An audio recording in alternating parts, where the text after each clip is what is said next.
Talkshowet præsenteres af Tafel. Du lytter til Vi Elsker 90'erne Talkshow. Velkommen til Vi Elsker 90'erne Talkshowet, som i dag skal have en samtale med en af de helt store kanoner i vores setup. Ja, altså det er, der er væltegaranti på forskellige venues rundt omkring i Danmark, når han går på scenen. Og han har også været med til at sælge millioner og millioner af skiver. Og som det er tilfældet med mange af dem, som kommer på Vi Elsker 90'erne, det er ligesom om, at de får lidt ekstra glimten i øjet. De bliver lidt gladere, når de bliver en del af vores familie. Og det gælder også DJ SASH. Det er nemlig rigtigt. Vi skal en tur ned til Tyskland, og det er Vi Elsker Talkshowet. I skal have historien om SASH Lappersen, eller kendt som DJ SASH. Now we have a special friend online, DJ SASH. And SASH, please start telling me and all the viewers and listeners, what's your real name and when did you start? I can't tell you how often I have heard that question No, in 25 years. Of course. So there you have the answer. Yeah. 25 years ago. I mean, all the SASH fans, the real SASH fans should know that my real name is Sasha. That's where SASH comes from. And the story behind that is that 26 years ago, we released one song under the name Kareka, Indian Rave. That was basically the first SASH song under another name. And then we made a new one, and the record company back in the days, they said, oh no, we don't like that track. We're not going to release that. So we were really, enthusiastic with that song, and we said, no, we have to release it. So we have to change the name. So we changed it from Kareka to SASH and put the exclamation mark at the end, that it looks fine. And then It's My Life was born, the very first SASH track. And so you are not basically, were you a DJ or a musician or both at that time, or a programmer? What were you doing? No, I was an electrician by that time. A hobby DJ. Yeah. It's the thing is, I was doing electronics, and my hobby was DJ, and I played in the youth club here in Germany, my hometown. And afterwards, I started to work in a nightclub, but as waiter, bringing the people the drinks and taking out the dirty glasses. Okay. But at that time, Thomas, another guy of SASH, SASH are three guys, Thomas, Yes. Ralph, and me. Ralph. And he was there as DJ, and he came every weekend with some stuff. He did remixes, what he and Ralph did together, and I was fascinated from that, what these guys did, and music was my kind of hobby, and I knew how to play a keyboard because I had keyboard lessons when I was a kid.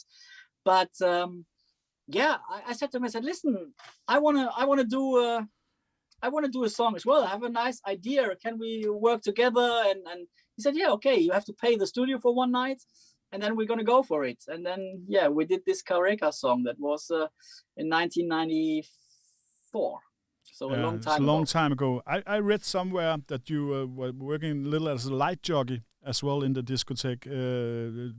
Exactly. That was the next step. First, I was the waiter. Then I was the light jockey. And then I was in the same club, the disc jockey, when Thomas left to another club.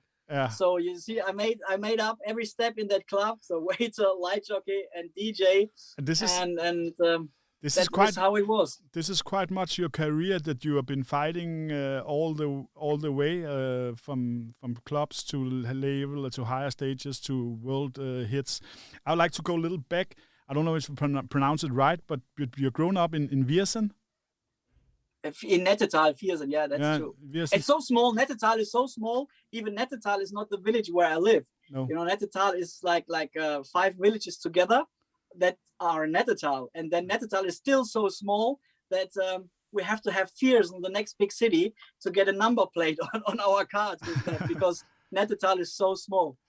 How was it to grow up there? What was it like when you were young? What were you dreaming of? I know you played soccer as well, and you had. Yeah, my dream were to be a professional soccer player at Borussia Mönchengladbach, and they asked for me to go there and play there for the youth team. But my dad was not really happy with that, and he said, "No, I'm not going to drive you every day there for training." And I could not do that. And instead of that, I learned the electrician job because I should take over his company one day.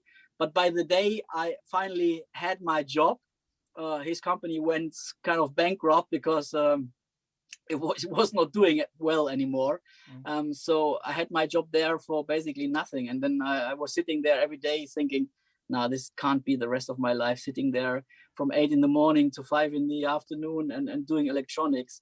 So, but at the end, everything turned out the way, I wished it could be, and it was at the end. And in the Mönchengladbach, if you have came there, there was a Danish profile at that time when you, I'm guessing, was 7, 8, 9 years old. Allan Simonsen. Allan Simonsen, yeah. Yeah, he was the European Player of the Year in '77.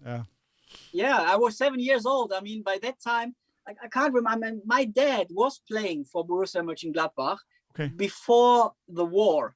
Yeah. So he was actually a player of Borussia himself, and I can't remember it was what age he took me to the Bökelberg Stadium, but for sure with the age of 7, 6, 5, I was there already with him watching games. So for sure I have watched Allan Simonsen as well. Have you been angry on your dad because he didn't want to drive? I was big time. I was big time at that stage. Yeah, but at the end, when you think, how many years a professional football player, has the possibility to play? Not so much. At this age of 30, 35 max, and I'm 50 now, and I'm still doing my job, and I still love what I do. So I think at the end, it turns out to be the right way. No, but it's totally true. I'm 57 these days, Sash, and people would ask me sometimes, what about retirement? And I'm like, well, retire from what? Retiring from being the center of a party? I will never retire from anything. Exactly. I mean, I can tell you. I remember when I was sitting there in my job. By that time I still was playing football on the weekends and in the first team of my city.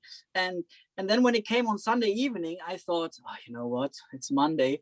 I'm going to go to the doctor and I'm going to see, where I have some pain and where it hurts. Maybe, he's going to tell me, you don't have to work the next 3 days.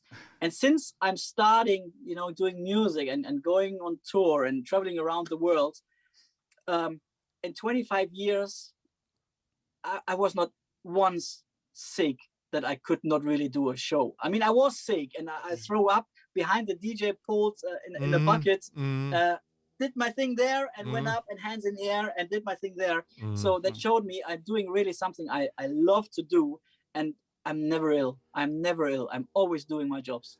I would like to take it back, Dan, to the first year of... Bare lige sige, at hvis man hører noget i baggrunden, så vi sidder et sted, hvor der godt kan være lidt håndværk. Ja, det tror jeg også godt. Jeg er ikke håndværker, eller det er ikke tømmermand. Det er ikke dårlig mave. Ja. Sash, after you make the first Cariga Indian Rave song, when did you feel that you were getting somewhere? Was this the It's My Life single, or where did it start to take off? Well, I mean, after It's My Life was released, I was happy that I have produced 2 songs. I had 2 CDs in my hands, and even I made a little bit of money with that. And the money I invested for the first song, I got back, and even a bit on top. Mm-hmm. And at that point, that was for me everything. And I had no plans to do anything else. Not alone or with Thomas and Ralph, nothing. I was proud to have, I could show 2 CDs in my hands and present that to my friends. But then somehow, a Belgian record company contacted our German record company, and they said, listen, It's My Life was a huge club hit in Belgium. Mm-hmm. When is the next SASH single coming? And I was like, yeah, you need one? Okay, then we do one. Yeah, so that was the way actually how it worked. And then I will never forget on my birthday, the 10th of June, 1996, we produced Encore une fois in Düsseldorf in our studio, and we produced it on one day. Yeah, because we said, okay, they want to have a song quick.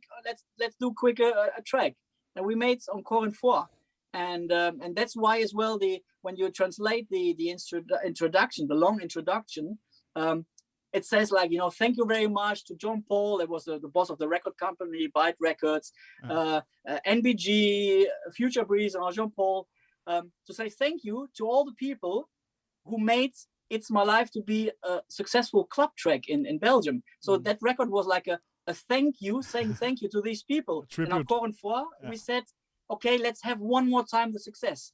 And so it exploded. Encore une fois. Yeah, and then somehow it exploded. And then I never forget, I was working by that time already in a record shop in Mönchengladbach. And the phone rang, and the boss of the German record company was talking to me, and he said, Sasha, can you quit your job? Like, that's a what dream. do you mean, can you quit your job? Wow. Yeah, we need you for promotion and television and radio. It looks like that Encore une fois is going to get to number 1 or number 2 on the weekend in the charts in the UK. And I said, you're joking. No. I said, yeah, but when I quit my job, how do I make my money? And he said to me, okay, if you don't get enough money out of that, you can work in my record company as DJ promoter, and then you have a safe job. And then I asked my boss, can I go? And he was crying because I was a specialist of new music in his store in Mönchengladbach. But he said, of course, I don't want to, be against your possible career, and stay 1 week longer here, and then you can go. So, what would you say would be, because you were doing this sort of because somebody ordered it from Belgium, but what did you hit with the sound? Because it's a club feeling, but it's also uplifting. I mean, you're doing positive dance music, right? Yeah, I mean, you see, I'm a positive person, and I think my feelings always, go into the tracks. I know Thomas and Ralph sometimes think, oh, Sasha, this is too nice, this is too sweet, and let's do it a little bit cooler. But I'm someone, I love nice melodies. I like to dream along in a song. I love to listen to catchy lyrics, catchy melodies, and I think that you can hear in all the SASH songs. And I always said I want to have a song where people listen to and don't forget. As there's so much music, you listen and just you forgot about it. But when you think the melodies in Ecuador, in La Primavera, Mysterious Times, in Stay, even if it's a melody or it's a vocal, you hear them once and almost you can't forget them. And that was always the reason what I wanted to have in the tracks. So how did you, I mean, you told us about you three guys doing this. Did you involve any of the female singers, vocalists in some sort of a band situation, or are you ordering from each track that I could imagine having this singer or having this? Yeah, basically, I mean, at the beginning, we started to use kind of friends for giving us the vocals, like Rodriguez. He was working as well for that promotion company, Murder Music, and he was a friend of Thomas. So he made the Ecuador lyrics. The girl from Encore une fois, Sabine, she was basically giving our label's manager son. He was giving him lessons in French because he was not that good in French in school. So she was the one who learned him more French. And then afterwards, of course, I contacted Tina Cousins because I saw her on stage performing in front of my show. And I was like, wow, she looks good, she sings good. So I just was asking her, I said, hey, are you interested maybe to sing a SASH song? And so we were going on and on. Most of the times we had first the instrumental track, and then we're thinking about lyrics, and then contacting people. It was just a few times when we said, okay, with that person, we want to do a song, and then we produced the track after, that person, we knew how she's singing or how he's singing. Yeah, you work with so many different Axon, Tina Cousin, Boy George. You have made something for. There's so many, and Julia, our Danish blow on. You have a track as well. So this is something that you're first doing the song, and then you see who will fit into this song. Is that the way of working? That's most of times the way. And then we think, okay, I mean, we know always at the beginning, is it going to be a track, where it's just someone shouting, just some words? Is it going to be a full vocal number? Is it going to be an instrumental number? And of course, after the success of the first songs, we knew, and that's a whole, thing going around with the record companies. Then they say, oh, but you have to be played in the radio. Then, of course, they're asking for full vocal numbers because the radio does not like so much an instrumental track to be played. So there's more and more people then involved in the project, and then it's a bit difficult to tell people, no, this is what we want to do, and we're going to do it like that. Yeah. I remember the day after Encore une fois was a hit in England, we went to London and present the follow-up single to Encore une fois to the people over there. And we played Ecuador. They started almost crying. They said, what are you doing? You have that great track. You have that girl speaking French. Why you have now a guy shouting some stupid Spanish Ecuador? Yeah, they didn't want to release that track for the first moment. They said, no, do again, take Sabine and make a little bit different melody to Encore une fois, and we have a second hit. And we said, no. We wanted one song. It's always very different.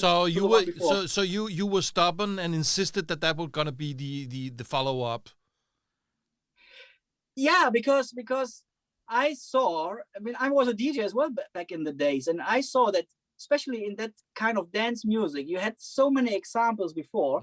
There was someone had a big hit, and the follow up single, they just changed some notes, and it was almost 80% the same track. Yeah. And I said, no, I don't want that. I want to have interesting, nice music, and not just a own copy cover. No, but it's a very wise choice that you kept to because it's especially on the British chart. I'm some sort of a chart freak. I can tell you what was number one in 1981 on this date if you want me to. Shut up or your face with Joe Dulcie. But anyway, but anyway, no, Sasha. What I mean is, it's actually a specific British thing to make a huge hit single and then produce a song, like you say, 80% similar to the one that's just been number one. And it gives it's very, very dangerous game, because if you get the stamp of being a one-hit wonder, you will never get out of it again. I mean, so it was a wise choice for you to make at that time. Yeah, I mean, music-wise and successful-wise, at the end, we were right. But you never know, when you do that and you make that decision. And what we have noticed as well, what was the bad parts in that way we went, is people have not realized for the first couple of songs what actually SASH is, or who SASH is, because we always had a different face performing in the video, singing the song, and many people have not noticed, oh, look at that little guy who's always running in the video. That's always the same guy. This is SASH. This is Mr. Sasha. So, of course, we had, it was difficult to create a fan base. When you have a singer, a great voice, you can create your fan base because the singer is there and again and again and again, and people love that voice and the way you produce songs. But when you have done so different songs from one to the other one, and even changing languages, English, Spanish, Italian, African, Danish, Finnish, done so many different nationals. Yeah. So that was, of course, difficult to create as well a fan base that they love everything you do. It was just one more question. You must be one of the artist groups that have done most language hits, like you say, African, French, Spanish, even Danish and Finnish. And I read that there's like 22 million records you have sold during the years, Sasha. That's quite amazing. quite a lot. It's quite a lot. I can say I'm happy that we were successful at the end of the decade, where people still bought records. Yeah, that's it's true. Not happening these days anymore. No, it's true. I've talked to Aqua about this situation because their debut album was like the world's best-selling debut album at one point, and we talked about being part of a period where you still sold physical copies, CDs primarily at that time. So you were lucky in that way. So what happened when we got into the new millennium? I mean, it's always so difficult when you have huge hits, because there will always be this, you're known from this and that. I feel that although you love being part of our family and stuff, you're still having your ears and your fingers on contemporary music and very interested in. And out with a new song. Yeah. So what happened, Sash? Yeah, of course. I mean, it has changed a little bit through the last couple of years, I have to say. I mean, of course, I'm performing 99.9% only now on 90s events and old school parties, because of the SASH hits and because of the music and the vibe I'm bringing. Nobody books SASH anymore these days to play any EDM set of music of the moment. But you could do it if you wanted to. Of course I could do that, but I can tell you a little short story. 2016, I had this Ecuador remix with Ollie James. Yeah. Yes. And it was quite successful remake, and it was very successful in France. It was there on #1 in the radio airplay charts for weeks. So what happened? The promoters all came to me and contacted me to do shows again in France, but they said, "Listen, it has to be an EDM set." Yeah, and I was like, of course, yeah, I can play EDM tracks, but that's not my world. I'm not, I don't like that so much. And I said to them, okay, what I'm going to do is I'm going to do EDM sets, but in 90s versions. Only 90 songs in EDM versions. And I went there, and I have to say, I did not enjoy these shows I did there. Because, getting that feedback then from the people down there who were thinking they went mad with Ecuador was on, but the rest, they was like looking at me like, oh, what the fuck are you doing? And that shows me this is not my world. No. And when you see all these big festivals with the sound of today, of course there's some good music always, but most of it is everything around the track is more important than the actual music. The stages are getting bigger, the effects are getting bigger, everything around the music, it's like you have the DJs, they have to jump on their turntables, they have to throw cakes into the crowd, they have to make the stupid things to make it interesting to watch, because the music is not anymore the most important part of the event, and this is actually what it should be. And this is what I like so much on the 90s events. The people come there to listen to the music. They don't want to see Sasha there standing and doing his thing. They want to hear the songs. Of course, it's nice when Sasha is there and playing his own songs. But they come and enjoy the music. They know every word. They sing along. It's a totally different feeling on these revival parties, 90s parties, than you have on the actual EDM events and music of today. Yeah, but they want Sasha there. I can tell you, because I was DJing in Sweden last year when we didn't have you on. It was not last year, and I played Ecuador, of course, because it's part of my playlist when I am out DJing, and people went crazy. But it's not the same, and when you are standing there in your own person, like it's just a. Of course, that's what I'm happy for. Of course. Sasha, let's talk a little about Vi Elsker 90'erne. We love the 90s in Denmark. We have 10 years anniversary here, and you have been on for 5-6 years. We talked about. How do you feel the connection to the Danish audience, and how do you feel about performing on those shows?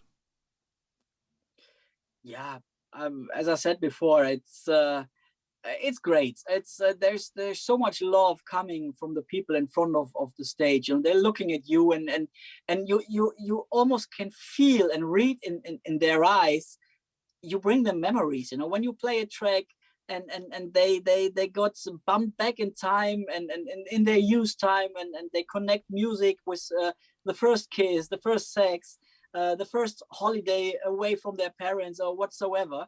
And this feedback I'm getting as well so often that people just say, "Hey Sash, thank you so much. You have been part of my life for 25 years. Yeah, and you brought me so much emotion, and you stayed on my side with your music all the time, and gave me goosebumps. You gave me a good time, good moments when I listened to your song, and just that's the best you can give. And Denmark is one country where you feel that really a lot when you talk as well to people after the show or even during the show. It's just a lovely feedback I'm always getting from Danish people. The funny thing is that when we see our audience and see their age, you will see a lot of people that are too young to have all these memories, but they want to be part of the feeling anyway. Yeah, that's what the songs, the songs and music can do. Like the generation after us is looking back as I heard this as kids and mama and daddy's CD and. It's just amazing just to see we have sometimes 3 generations going to We Love the 90s together. Grandma, mother, and daughter. That's true. I have noticed this a lot, and it always makes me being very old. You know, when someone comes to me, a young boy, young girl says, "Oh, Sash, you know what? My mom was your biggest fan." Great, tell me how old I am. But you're right, and you see so many young people. You know, they as well. They'll sing along the tracks. They know the lyrics. They know the melodies, and it's great to see that that's young people. Many of the young people don't just like the new music. They love as well this old 90s music. And I think the reason is because that's different to these days. There was more emotion in the music. You know, there was more sing-along songs. These days, it's all, even, you know, all the voices are sounding almost the same. You know, there was auto-tune and all that. The songs back in the 90s and 80s, I want to say, they were unique. And this is the big plus points against to the music these days. And I imagine that you also, like, we've seen the development and see some, as we just talked about, young people out in the audience, but I imagine you also have noticed that people are putting on original 90s gear and 90s clothes and 90s shoes. And we've seen this development during these 10 years where people are really gearing up. But I don't know if I should like that or not. Because I did not like that in the 90s, how people, you know, I mean, I was always looking normal, and I never put on white gloves and neon colored shirts and all that. I was not a big fan of that back in the days, and I think it's funny looking as well these days. But of course, bless these people, you know, who feel really, you know, beamed back into the 90s and to 100% with the music and the outfits. And even drinks, you know, they sometimes take, you know, where they say, "Oh, this is a typical 90s drink." So bless them, and of course they should go for it. We have some have got kids. Some couples coming to our shows have kids, and this is their day a year. This is Christmas for the adults, so they are like maybe sewing the costume during the months, and they are meeting for breakfast 8 o'clock with friends and like this. So it's a big day for something. They really do something special out of it.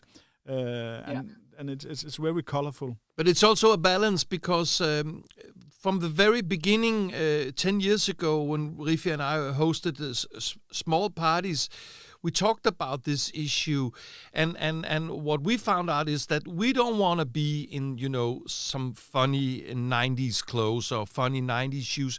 We are who we are, but seeing the audience doing more and more each year, is, I mean, looking at the crowd partying, and then 80% of these people in 90s clothes and with colored hair and stuff, we love it, but it's a balance, because it's a question of being nostalgic, but also taking seriously that this production and this show is like, it's a 2021 production, and we don't want to be, funny, ha-ha, nostalgic about anything. This is an updated, modern show in every aspect of. Yeah, and especially respect for the artist as well. So it's not just me and Dan being hosts, is clowning all the time, only clowning, because there's some people who take the serious music seriously, and some in the audience as well, who has been looking forward to hear which track is DJ SASH playing today and which track is coming after next one. Last time he did, like, they're nerding down to the details, and it's very important that we love the colorful, and we love people doing, but we also love the professional part of it. No, it's exactly. I mean, I remember when we started. There was a small stage, not a lot of lights. The sound was maybe not, the best. Not that good. But now, I mean, you have the big screens, the LED screens. You can use visuals these days. That looks so great, with the fires, with the smoke cannons, with the confetti, and so on. It's just great, and then I have to say the production is up to date every year, of course. So let's maybe getting near to the end, but let's have I start the anecdote about me, and not Riffi, but Lille Lars being host in Holstebro. And it was a very nice day, as it usually is when we're doing We Love the 90s. But this this evening ended with some sort of like jungle rain. It rained and it rained and it poured. And I mean, we were like 8,000 people in the beginning, and you were on at the last end of the show, and people were flooded away. SASH. Yeah. And me and Lars watched you, and like a true pro, because you are a true pro, you could not notice anything about your performance, whether there's 8,000 or there's 50 people. You were doing your shit.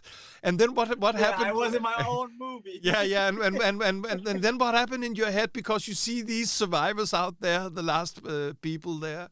What were you thinking? What were your thoughts there? Do you remember it? Yeah, I mean, I have to say, I remember that night, of course. I did another show for you guys before, and then I was driving from the first place to the second place.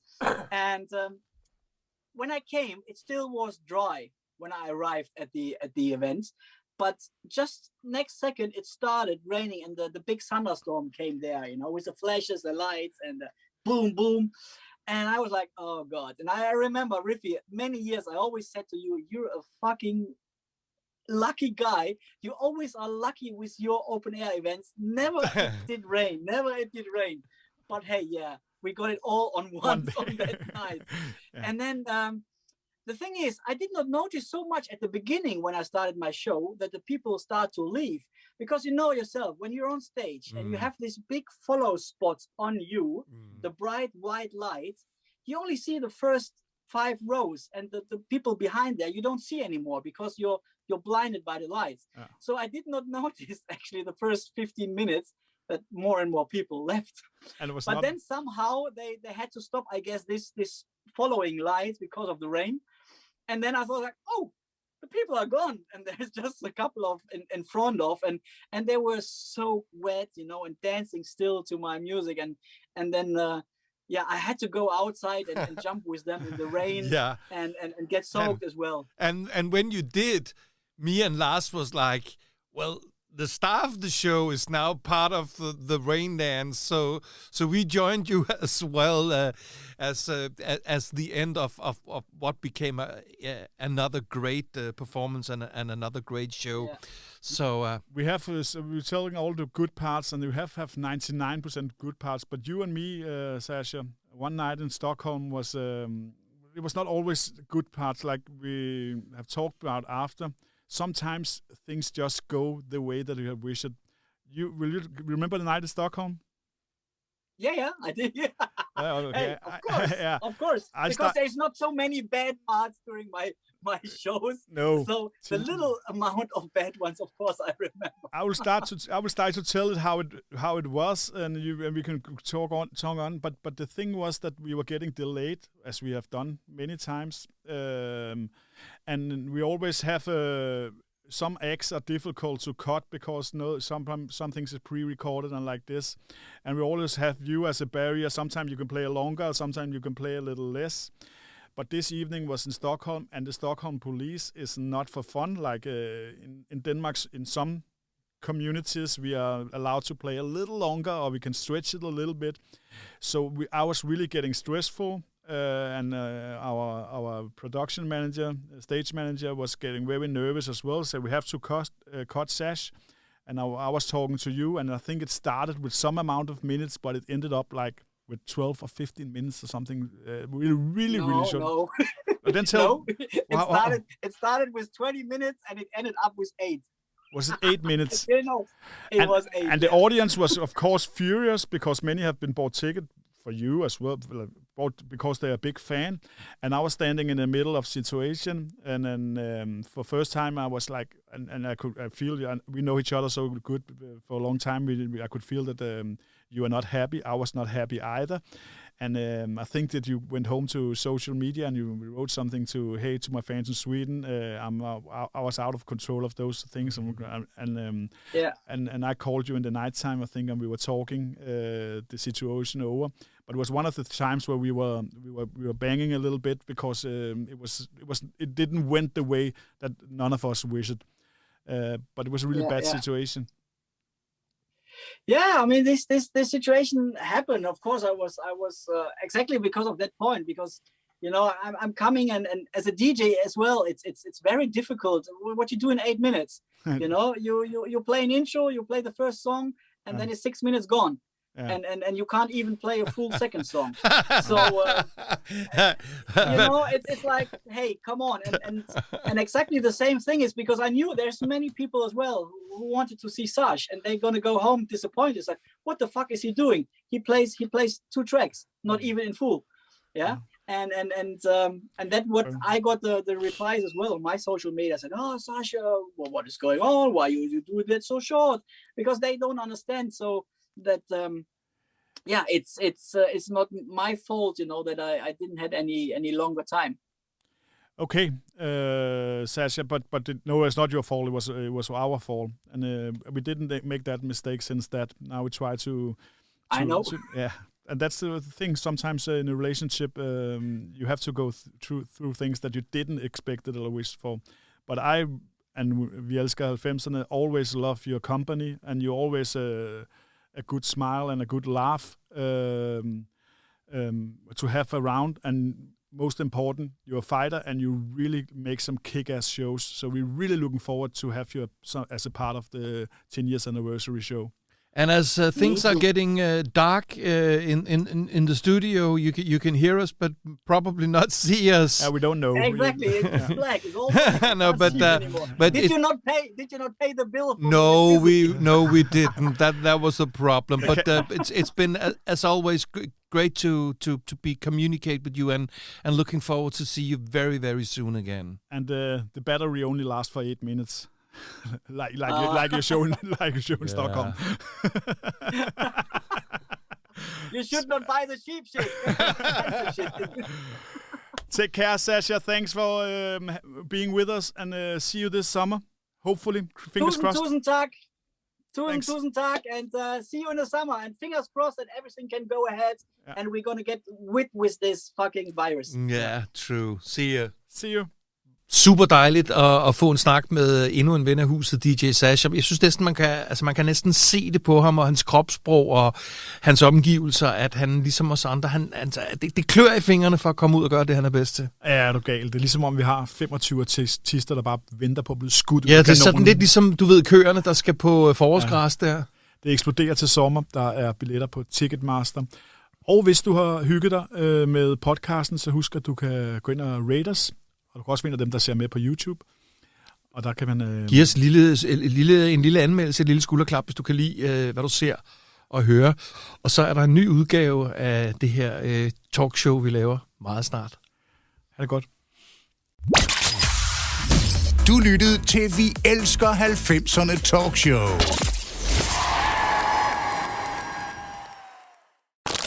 Talkshowet præsenteres af Tafel.